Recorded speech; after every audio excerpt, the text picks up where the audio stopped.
Revelation 4829. From the 4th of January 1950.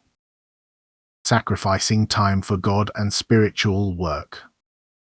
Offer me your time. Remember that it is I who gives it to you and who demands of you that you not only remember the world but also Him.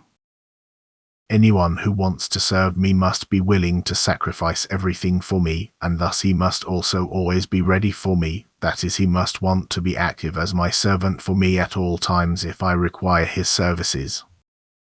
Thus he has to put everything else aside when it concerns working for me, when he feels that I want to speak to him or send people in his way to whom I want to make myself known.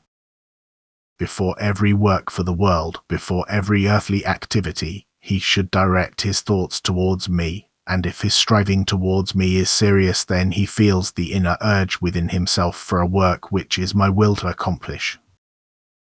But he must want to hear my instructions, he must come to me before every earthly activity so that I will bless it for him.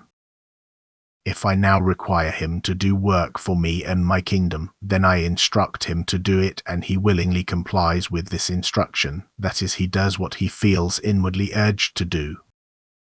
Thus the first condition is that a person wants to serve me. Anyone who claims a lack of time has no serious will to work for me, for he will always find time for what makes him happy if he seriously wants it. Anyone who desires to hear me must not be deprived of this gift of grace, and as soon as I recognize his desire for my word, I will always find ways and means to express myself to him. I give him the time as soon as I recognize his serious desire for dialogue with me.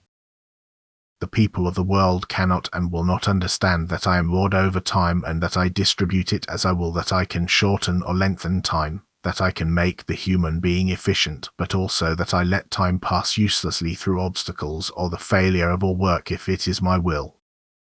How can you humans then complain about a lack of time if you shorten it yourselves because you don't invoke my blessing? What you sacrifice to me I give back to you 100-fold, and again I tell you that I spiritually and earthly bless every sacrifice that is brought to me by blessing its work, and it will truly achieve more and also gather spiritual treasures which are inaccessible to the only earthly creator.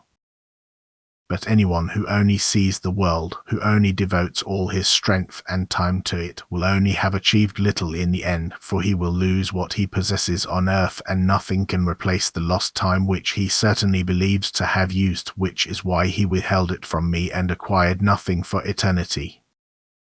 Amen.